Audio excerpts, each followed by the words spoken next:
Hello friends, welcome to my YouTube channel. Complete modern history की इस lecture series में हमारा ये 8th नंबर का लेक्चर है। टॉपिक है हमारा भारत में राष्ट्रवाद का उदय, जिसका सब टॉपिक है गांधी ईरा।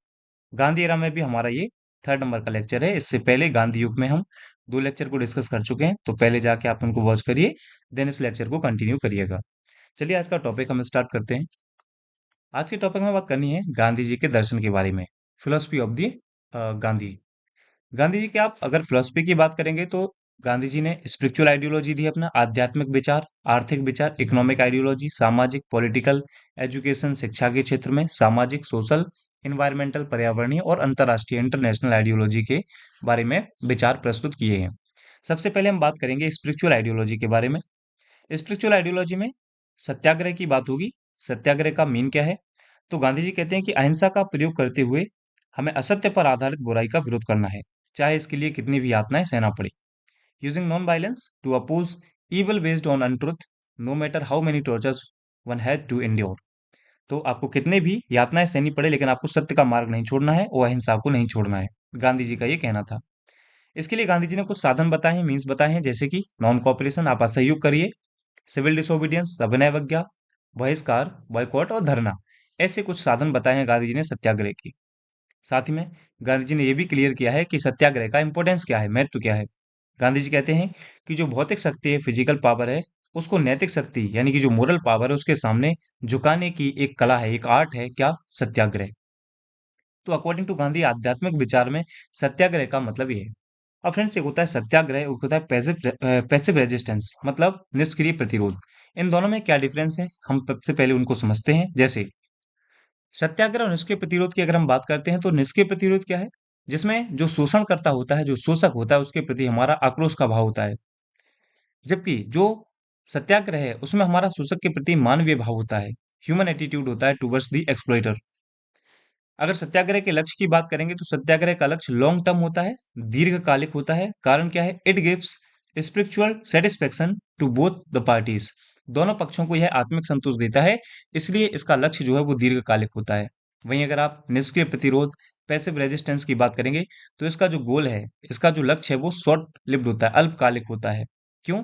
क्योंकि जो एक्सप्लोइटर होता है वो create the problem again as soon as exploiter has the opportunity to re exploit. मतलब जो शोषक है, शोषक को जैसे ही मौका मिलेगा, वो पुनः शोषण करने का मौका प्राप्त जैसे ही उसको होगा, वह फिर से समस्या, व्यवधान उत्पन्न करेगा। इसलिए इसका जो लक्ष्य है वो अल्पकालिक होता है। तो अकॉर्डिंग टू गांधी सत्याग्रह का मतलब ये है। वहीं गांधी जी अहिंसा की भी बात करते हैं, नॉन वायलेंस की भी बात करते हैं। गांधी जी कहते हैं कि हमें अहिंसा का पालन मन, वचन और कर्म तीनों से करना चाहिए। Gandhi was favour of adapting non violence through action, thought and deeds. वे राष्ट्रीय आंदोलन को भी अहिंसक तरीके से चलाने के पक्षधर थे। मतलब वो कहने वाले थे कि जो हमारा नेशनल मूवमेंट है, उसको भी हम नॉन वायलेंट तरीके से ही चलाएंगे। तो गांधी जी के लिए अहिंसा और सत्याग्रह का मीन ये है जो हमने अभी डिस्कस किया। आगे हम बात करते हैं। अब गांधी जी, अगर स्पिरिचुअल आइडियोलॉजी में ही आप बात करेंगे, तो साधन और साध्य की पवित्रता के बारे में भी बात करते हैं, प्योरिटी ऑफ मीन्स एंड गोल। अब ये साधन और साध्य की पवित्रता से क्या तात्पर्य है? तो गांधी जी साध्य के साथ साथ साधन की पवित्रता पर भी बल देते थे, एम्फिसाइज करते थे कि जो purity of means along with the end. मतलब मतलब ये कि आपका जो लक्ष्य है, लक्ष्य ही पवित्र होना इंपॉर्टेंट नहीं है, लक्ष्य को प्राप्ति के जो साधन है वो भी पवित्र होना चाहिए, ऐसा गांधी जी का मानना था। तो उनका विश्वास था कि जो साध्य है वो पवित्र है, तो उस तक पहुंचने वाला मार्ग यानी कि साधन भी पवित्र होना चाहिए। जैसे अगर आप देखते हैं, क्योंकि अगर आप अनुचित साधन से उचित साध्य की प्राप्ति करते हैं तो ये संभव नहीं है, ये प्रैक्टिकल पॉसिबल नहीं है। It is not possible to achieve the right goal through the improper means. For an example, example क्या है कि मान ली वृक्ष की प्रकृति जो है वो बीज के अनुरूप होगी। The nature of the tree corresponds to the seeds. मतलब यदि बीज खराब है तो फल भी खराब ही होगा, आप फल अच्छी होने की कामना नहीं कर सकते। इसी को बोलते हैं साधन एवं साध्य की पवित्रता। गांधी जी ने स्वराज जैसे पवित्र साध्य की प्राप्ति के लिए सत्याग्रह जैसे पवित्र साधन का उपयोग किया। मतलब गांधी जी का साध्य भी पवित्र है और साधन भी। साध्य क्या है? स्वराज। और उसके लिए साधन क्या यूज किया? सत्याग्रह। सत्याग्रह का मतलब अभी मैंने आपको बताया कि जिसमें हम जो हमारा शोषण करता होता है उसके प्रति भी हम मानवीय भाव रखते हैं। तो इस प्रकार से साधन और साध्य की पवित्रता पर भी एम्फेसाइज करते हैं गांधी जी। नेक्स्ट, आगे हम बात करते हैं गांधी जी के नैतिकता के बारे में, एथिकल्स वैल्यू के बारे में। गांधी जी नैतिकता और मूल्यों पर बहुत ज्यादा एम्फेसाइज करते थे, बहुत ज्यादा बल देते थे। इसके लिए 1925 में उन्होंने एक पुस्तक लिखी, यंग इंडिया। और यंग इंडिया में उन्होंने 7 सोशल सिंस बताए हैं, 7 सामाजिक पाप बताए हैं।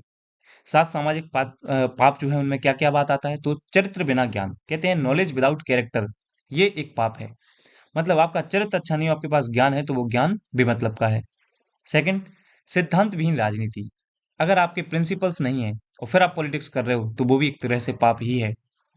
विवेक रहित सुख प्राप्त करना, अचीविंग प्लेजर विदाउट कॉन्शियंस। मतलब अगर आपके अंदर विवेक नहीं है और आप सुख प्राप्त कर रहे हैं तो भी एक प्रकार का पाप है। बिना परिश्रम धनार्जन करना, अर्निंग मनी विदाउट एफर्ट्स, ये भी एक पाप है। मानव रहित विज्ञान, मानवता रहित विज्ञान, मतलब साइंस विदाउट ह्यूमैनिटी, ये भी एक प्रकार से पाप है। नैतिकता विहीन व्यापार, अनएथिकल अगर आप बिजनेस करते हैं तो ये भी एक पाप है।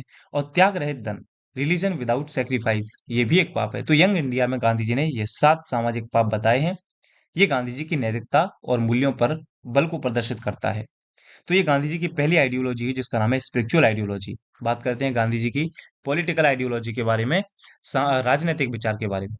इसमें सबसे पहले गांधी जी बात करते हैं अराजकतावाद की। मतलब जहां वो कहते हैं कि हमें राज्य की आवश्यकता ना हो। ये परिस्थितियां कब उत्पन्न हो सकती हैं? कहते हैं कि if persons ethical values are strong, then the person does not need to be govern by anyone. यदि व्यक्ति के नैतिक मूल्य मजबूत हों तो उसे किसी से शासित होने की जरूरत नहीं पड़ेगी। ये गांधी जी का राजनीतिक विचार में अराजकतावाद का सिद्धांत है, जिसमें राज्य की आवश्यकता ना होने के पक्षधर हैं गांधी जी।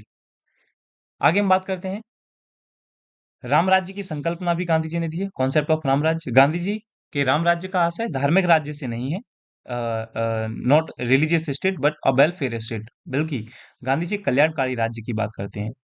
जिसका अर्थ क्या है, गांधी जी राम राज्य मीन्स, मतलब गांधी जी के जो राम राज्य उसका अर्थ क्या है कि प्रत्येक व्यक्ति अन्याय व शोषण से मुक्त हो, every person is free from injustice and exploitation, and Sarvodaya, सबका विकास हो। सर्वोदय, ध्यान रखेंगे, सर्वोदय जो है वो गांधी जी ने जॉन रस्किन से इसका आइडियोलॉजी ली है। और जहां बेंथम उपयुक्तावादी सिद्धांत की बात करता है, अधिकतम लोगों का अधिकतम सुख के स्थान पर गांधी जी सर्वोदय, सभी का समान उदय पर बल देते हैं, जो कि हमने देखा। नेक्स्ट, गांधी जी स्वराज की संकल्पना देखेंगे आप, कॉन्सेप्ट ऑफ स्वराज। तो गांधी जी 4 प्रकार के स्वराज की बात करते हैं, political, economical, social and ethical. Political Swaraj का मतलब है विदेशी शासन की जगह हमें स्वशासन पर ध्यान देना चाहिए, self rule instead of foreign rule. वहीं अगर आप गांधी जी के आर्थिक स्वराज की अगर बात करेंगे तो देखिए, सभी के सभी को समान अवसर मिले, equal opportunities for all, and संसाधनों का समान वितरण हो, इक्वल डिस्ट्रीब्यूशन ऑफ रिसोर्सेज हो। अगर सामाजिक स्वराज की बात करते हैं तो गांधी जी समानता पर बल देते हैं, सर्वधर्म समभाव की बात करते हैं। और नैतिक स्वराज में आप देखेंगे तो नैतिक मूल्यों को बढ़ावा देने के लिए गांधी जी कहते हैं और विवेक से निर्णय लेना है, यानी अच्छा या बुरा क्या होगा इसका निर्णय आपको वाइजली लेना है, विवेक से लेना है। ये गांधी जी के स्वराज की संकल्पना होती है। नेक्स्ट आगे हम डिस्कस करते हैं राजनीति और धर्म, पॉलिटिक्स। जो पॉलिटिकल आइडियोलॉजी उसमें ही अगला पॉइंट है, राजनीति एवं धर्म। गांधी जी धर्मविहीन राजनीति को अनुचित मानते थे, consider politics without religion to be inappropriate. ठीक, गांधी जी के अनुसार प्रत्येक व्यक्ति को जो धर्म है वो उसे अच्छा कर्म करने एवं नैतिक बने रहने की प्रेरणा देता है ना। Every person religion inspire him to do good deeds and remain moral. धर्म से प्रेरित होकर व्यक्ति मानव कल्याण को अच्छे से कर सकता है, गांधी जी का मानना था। Only by being inspired by religion can a person do human welfare well. अच्छा, अगर कोई व्यक्ति धार्मिक ना है तो धार्मिक ना होने की स्थिति में व्यक्ति के भ्रष्ट होने की संभावनाएं बढ़ जाती हैं। In the absence of religion the chance of person become corrupt increase. और गांधी जी राजनीति को मानव सेवा का एक मंच मानते थे। Gandhi ji consider politics to be a platform for human service. ये गांधी जी की राजनीति एवं धर्म से संबंधित कुछ आइडियोलॉजीज थी, विचार थे। आगे हम बात करते हैं गांधी जी की सोशल आइडियोलॉजी, सामाजिक विचारधाराएं क्या थी। मैंने अभी आपको बताया गांधी जी समानता और समानता के प्रतिष्ठा के जो समर्थक थे, यानी Gandhi ji was supporter equality and equal dignity. और गांधी जी जो जन्म आधारित श्रेष्ठता है उसकी जगह कर्म आधारित श्रेष्ठता पर बल देते थे, emphasise on superiority based on deeds instead of superiority based on birth. Gandhi ji वर्ण व्यवस्था को सही मानते थे क्योंकि गांधी जी के अनुसार वर्ण व्यवस्था कार्यों को करने की एक प्रणाली है, वह इससे हम सभी का बाकी इसमें जो जितने भी वर्ण हैं उन सभी का समान महत्व है, ऐसा गांधी जी का मानना था। यानी वर्ण व्यवस्था के जो पक्षधर थे गांधी जी। गांधी जी दलित व कमजोर वर्ग के अधिकार और उनके सशक्तिकरण के समर्थक थे, supporter of the right and empowerment of Dalit and weaker section. और गांधी जी महिला सशक्तिकरण के भी समर्थक थे, supporter of women rights and empowerment. और गांधी जी महिला सशक्तिकरण में बात करते हैं राजनीति, आर्थिक और सामाजिक सशक्तिकरण की। ठीक है, तो ये गांधी जी के सोशल विचार हुए। नेक्स्ट हम बात करते हैं गांधी जी के एजुकेशनल आइडियोलॉजी क्या है, जो उनके शिक्षा पर विचार है। कहते हैं 6 से 14 वर्ष के बच्चों को निःशुल्क शिक्षा दी जाए, जो कि हम आर्टिकल 21 का सब क्लॉज ए में भी पढ़ते हैं, फंडामेंटल राइट, तो वो गांधी जी विचारधारा से ही प्रेरित है। और कहते हैं कि जो शिक्षा है वो मातृभाषा में दी जानी चाहिए, इन मदर टंग।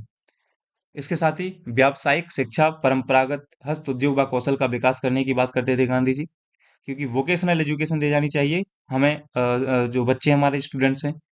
महिला शिक्षा पर भी उन्होंने विशेष जोर दिया। उनका कहना था कि अगर एक महिला शिक्षित हो तो वह 3 पीढ़ी में परिवर्तन ला सकती है। ये उनके एजुकेशनल आइडियोलॉजी है। और गांधी जी के अनुसार शिक्षा का उद्देश्य डिग्री और मार्क्स लाना नहीं है, बल्कि शिक्षा का उद्देश्य व्यक्तित्व का विकास हो, जो पर्सनैलिटी डेवलपमेंट हो। इसके अलावा सेल्फ रिलायंस हो, व्यक्ति आत्मनिर्भर बने और जवाबदेह नागरिक का निर्माण बने, यानी क्रिएशन ऑफ अकाउंटेबल सिटीजन बने, और नैतिकता का विकास हो, उसके भीतर मोरालिटी का डेवलपमेंट हो। ऐसा गांधी जी के एजुकेशन के लिए आइडियोलॉजी थी, उनके विचार थे। नेक्स्ट हम बात करते हैं एनवायरमेंटल आइडियोलॉजी गांधी जी की। पर्यावरणीय विचार में आप बात करेंगे तो गांधी जी जैव विविधता और पर्यावरण संरक्षण के समर्थक थे। कैसे? गांधी जी ने सभी जीव जंतुओं के प्रति अहिंसा का समर्थन किया है, और कहते हैं कि अगर हम किसी को जीवन नहीं दे सकते तो किसी का जीवन लेने का हमें कोई हक नहीं है। According to Gandhi, if we can not give life to someone, then we have no right to take anyone's life. Gandhi ji संसाधनों के अत्यधिक दोहन के विरोधी थे और संसाधनों के अनुकूलतम उपयोग के समर्थक थे। मतलब वो कहते थे कि excessive exploitation of resources is wrong and was a supporter of optimal use of resources. Gandhi ji के अनुसार पूरी पृथ्वी के जो संसाधन है वो सभी लोगों की आवश्यकताएं पूरी कर सकते हैं, लेकिन लालच किसी एक व्यक्ति की पूरा नहीं कर सकते। कहते हैं the resources of the entire earth can fulfil the needs of all the people but can't fulfil the need of even one person. यानी किसी भी एक व्यक्ति के लालच का पूर्ति नहीं कर सकता हमारा ये पृथ्वी। तो ये कुछ आइडियोलॉजी थी उनकी, एनवायरमेंटल आइडियोलॉजी। और कुछ उनकी आइडियोलॉजी, इकोनॉमिक आइडियोलॉजी हम देख लेते हैं। गांधी जी मशीनीकरण के स्थान पर लघु व कुटीर उद्योगों को बढ़ावा देने की बात करते थे। क्यों? वो कहते हैं कि इससे संसाधनों का इष्टतम प्रयोग होगा, ऑप्टिमम यूज ऑफ रिसोर्सेज होंगे, दूसरा रोजगार में वृद्धि मिलेगी, और जिस क्षेत्र में आप लघु उद्योग लगा रहे हो, कुटीर, वहां का क्षेत्रीय विकास होगा, रीजनल डेवलपमेंट भी बढ़ेगा। इसके अलावा गांधी जी आत्मनिर्भर व ग्राम आधारित अर्थव्यवस्था के समर्थक थे। Self reliant and village based economy के सपोर्टर थे गांधी जी। और औद्योगिक पूंजीवाद के आलोचक थे, क्रिटिसिज्म ऑफ इंडस्ट्रियल कैपिटलिज्म। इसके अलावा गांधी जी ने ट्रस्टीशिप का सिद्धांत दिया है, जिसको हम न्यास का सिद्धांत भी बोलते हैं। क्या होता है ये? इसमें गांधी जी कहते हैं कि जो संपत्ति का स्वामित्व निजी होने के बावजूद भी मालिक उसे सार्वजनिक उपयोग के लिए उपलब्ध कराए। मतलब the owner of the property will be made available for public use even through the ownership of the property is private. और इससे तात्पर्य है कि गांधी जी संकेंद्र धन के संकेंद्रण के विरोधी थे, अगेंस्ट कंसंट्रेशन ऑफ वेल्थ। और गांधी जी कहते थे कि an industrialist should invest certain portion of his income in social employ welfare. Gandhi ji के अनुसार जो उद्योगपति होते हैं वो अपनी आय का एक निश्चित भाग समाज कल्याण के लिए लगाना चाहिए उनको। ऐसा उनका, ये इसी को बोलते हैं ट्रस्टीशिप का सिद्धांत।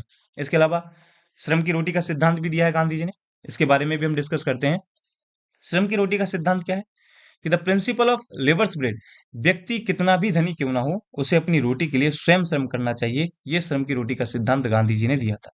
और लास्ट आइडियोलॉजी है गांधी जी की अंतरराष्ट्रीय, जो इंटरनेशनल आइडियोलॉजी है उसके बारे में, जिसमें वो कॉलोनिज्म यानी उपनिवेशवाद, साम्राज्यवाद और नस्लवाद, रेसिज्म के अपोनेंट थे, विरोधी थे।